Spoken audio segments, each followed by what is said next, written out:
We are diving straight into a really fascinating intersection today, and we're kicking off with one of the most powerful observations about value ever made. Oscar Wilde famously asked, "What is a cynic? A man who knows the price of everything and the value of nothing." And that quote is just the perfect guide for us because our sources today, they really force us to confront those two ideas, price and value, but in a totally modern context. Right. We're looking at sources that ask these really fundamental questions like, is money the defining technology that shapes our whole civilization? Or is it just a tool, Yeah, a neutral thing? exactly. And maybe the biggest question, the one that really dictates success, where does true, scalable value actually reside? Is it in the external market or is it somewhere inside our own minds? So our mission today is pretty straightforward. We want to give you a genuine shortcut to understanding this complex relationship between wealth, business success, and personal insight. The goal here is to unpack sources that just fundamentally challenge how we measure achievement in a world where, the rules of value are shifting faster than we can even track them. So let's unpack this idea of value first, starting with the economy. Agreed. For centuries, the business mandate was pretty simple. Create value, then capture it. But our sources argue that this has been, radically transformed by what they call the paradox of free. The paradox of free. It's startling when you really look at how much intellectual property has been completely demonetized. It really is. Think about it. Massive infrastructure products that Yeah. used to cost millions now operate at, zero marginal cost. Right. Global communication is the perfect example.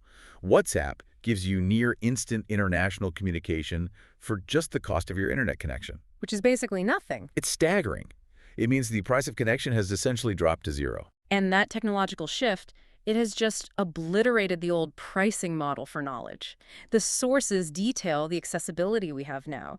You can access world-class, rigorous online courses from places like Harvard, Stanford, Google, Khan Academy, the World Bank. all of them. And it's all for free or, for a tiny subscription cost. So if world-class knowledge and communication are basically free, the ground rules for success have completely changed. They have. It's no longer enough to just flash a newly minted degree or, possess basic information. Exactly. And what's fascinating here is the consequence of all this abundance. When information is cheap or free, the focus has to shift from knowing things to doing things. Fluffy jargon and just having a bright idea doesn't cut it anymore. Not at all. The cost of entry into the ideas market is now zero, but the cost of execution has shot way up because execution is the only true differentiator left. That makes perfect sense. Yeah. If everyone has access to the exact same playbook on their smartphone, the only competitive edge left is being able to turn those concepts into a profitable, tangible reality. Something people will actually pay for. Right. And the sources are incredibly clear on the practical advice that comes from this. Too many entrepreneurs get stuck in the product trap. Where they invest huge amounts of time and money building something that buyers won't actually pay for, or at least won't pay enough for. So how do you avoid that financial death spiral? Constant, rapid, iterative adaptation. The advice is to run tiny, low-cost experiments. Yeah. You're constantly pivoting, evolving, and adapting based on what the market is actually telling you. You prove value before you invest heavily. So you treat your idea like a hypothesis, not some sacred truth. You got it. But, okay, once you've validated the idea and proven that people want it, how do you scale it? Because that's where most people stumble, right? Yeah. Going from a small experiment to something big. That is the key question. And that's where the framework from the Silicon Valley sage Naval Ravikant becomes so crucial. Oh. He provides a checklist, basically, for turning that validated idea into a scalable product. And he says you have to ask 3 questions. First, is this authentic to me? Okay. Second, how can it be scaled? And third, this is the most important for today's economy. What is the specific leverage being used? Leverage is the key. Mm-hmm. And when we talk about leverage, we're not just talking about debt or borrowed money, are we? Absolutely not, no. Ravikant specifies 4 types of modern leverage, and understanding which one you're using is everything. So what are they? Well, first, you have labor leverage. That means managing people. It's effective, but it's linear. Double your people, you double your output, but, your problems also double. Might make sense. Then there's capital leverage, so using money to amplify output. That's powerful, but it's often inaccessible, especially for new startups. Okay, so what's left for the individual entrepreneur who's just starting out in this free economy? The modern accelerators, code and media. Ah, Code leverage means you write the software once and it can serve a million users instantly. No more physical effort needed. It's nonlinear. and media. And media leverage, which is, the ability to communicate your ideas or your product to millions through video, books, or, well, this deep dive, for I'll example. see the connection now. That initial creation, the code or the media, it does the heavy lifting for you. It lets you decouple your time from your results. So the entrepreneur who understands that their work, whether it's a piece of software or a viral video series, is itself the leveraging asset. That's the one who scales in this environment. Precisely. If we look at the external rules for success, they demand speed, adaptability, and leveraged creation. Okay, that sets the stage perfectly for the external economy. But the sources we reviewed, they suggest something deeper. If the rules of external wealth are changing because information is so abundant, maybe the most powerful asset you can leverage isn't capital or code. But consciousness itself. Exactly. Let's make that pivot to the internal world. It's a major conceptual shift, moving from value creation in the market to value gain through cognitive awareness. And the sources draw on this age-old, treasured insight. The most valuable realization a person can have is that you are not the little voice talking incessantly in your head. It's that constant internal noise, right? The commentator, the critic, the monkey mind that just leaps from last week's regret to next year's fear. That's the one. And the realization is that you are actually the observer, the listener, the consciousness that simply notices that voice. So why is that voice so persistent? Well, to understand that, we can turn to the biological explanation from Mogadot.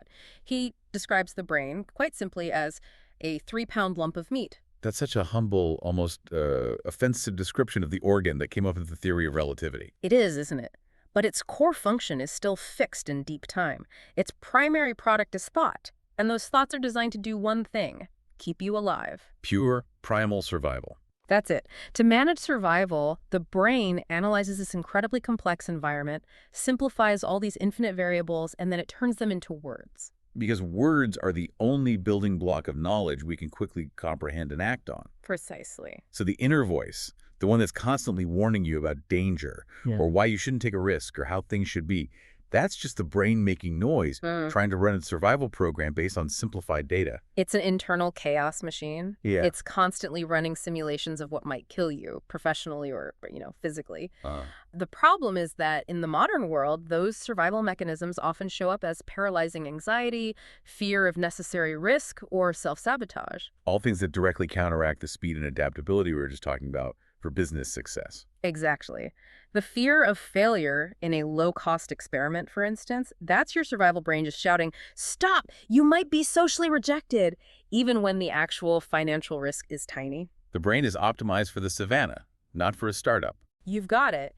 And this is where the practical application of this insight comes in, especially among market leaders who operate under, extreme uncertainty. The sources bring up Ray Dalio, right? The founder of Bridgewater Associates.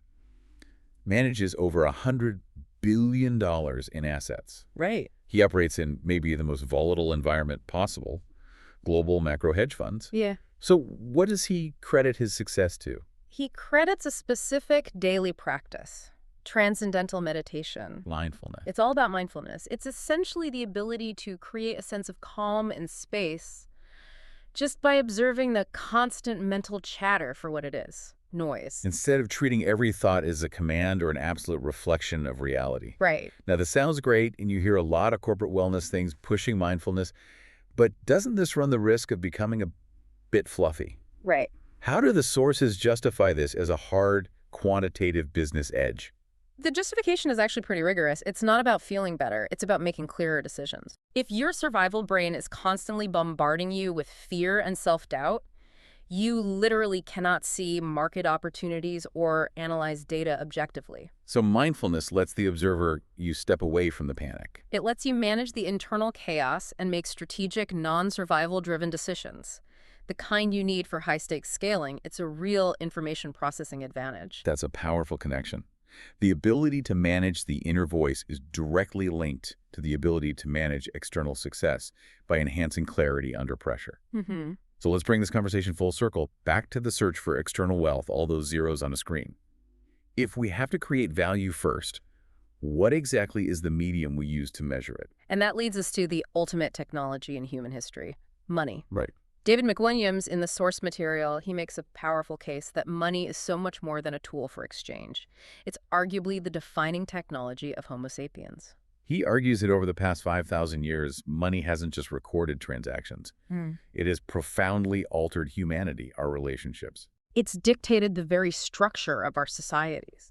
We shaped money, sure, but money has fundamentally shaped us back. We co-evolved with it. And the most crucial characteristic of money is that it's ephemeral. It's abstract. Think about it. A gold coin, a paper bill, a number on a screen. It's all intrinsically valueless, isn't it? It's just an agreed-upon placeholder. For it to work at all, it requires this mass leap of mental abstraction. That mental leap is everything. You have to mentally agree that this little piece of paper or a digital entry represents hours of labor or tons of grain or physical land. It's an incredible act of shared imagination. And this really emphasizes money as a purely social phenomenon. It does. And here's a fascinating sort of counterintuitive fact from the source material. Money is valuable not when it's scarce in the economy, but when it's abundant and widely accepted. Wait, hold on. If I have a rare antique coin, that's valuable because of its scarcity. But you're saying currency itself needs abundance to work. How does that work? It's all about utility. McWilliams draws this really strong comparison between money and language. Okay. Both are crowd phenomena. A word like chair has no intrinsic value, but its utility is infinite because everyone in the crowd agrees on what it means. If only 2 people in the world spoke a language, it would be functionally useless. Exactly. Money is the same. It only works because everyone, the vast majority of society, agrees on its universal abstract meaning as a measure of value. It's the shared universal belief that gives it its power. If I give you $1, I know you'll accept it because, 1,000 other people will also accept it from you. That universal acceptance is its central property. And that enduring abstract power is why money is a foundation stone of organized societies today. History shows us that. All other major attempts to organize complex human societies, land-based feudal systems, rigid aristocratic hierarchies, even communist nirvanas. They've all ultimately been replaced by societies based around money. They have. But why is that? Why did the money-based system always win out? Because money provides a flexibility and a universal measurement that status or land ownership just can't. Money allows for seamless, nonviolent, measurable transfer of value between total strangers across vast distances. It's the ultimate mechanism for coordinating millions of different economic actions without needing a central government or, shared kinship. So if the search for wealth is based on this powerful, abstract, co-evolved technology, Right. maybe we've been chasing the wrong thing. That success is the cart and value creation is the horse. I think so. The search for success should be secondary to creating demonstrable leveraged value. Absolutely. And that brings us back to the final counsel in our source material from Albert Einstein, which just ties all these concepts together. What's that? Try not to become a person of success, but rather try to become a person of value. If you focus on creating scalable, authentic value, the success, the money, the zeros, they often follow automatically. This has been a true deep dive, really, across 3 very different but linked areas. Yeah. The economic shift, forcing us to create tangible, leveraged value in a free economy. The cognitive advantage you gain by mastering that inner survival voice. And the fundamental reality of money as this co-evolved, crowd-dependent technology. And the key takeaway for you, the learner, is that success in the modern world requires more than just smarts. It requires pivoting faster than the market changes. Deploying modern leverage. And most critically, recognizing that the creation of authentic value must always come before the acquisition of abstract wealth. Absolutely. And as we close, let's leave you with one final thought to mull over. One that connects that internal value we discussed with the external technology. If money is a crowd technology that requires universal acceptance to function, and our brains are constantly generating noise aimed only at self-survival and limiting risk, is the ultimate form of value creation today the capacity to consciously manage that internal chatter, to quiet the fear through practices like mindfulness, in order to make the clear, non-survival-driven decisions necessary to create and scale authentic value for the crowd. Think about that internal battle as you navigate the external economy. We'll leave that with you.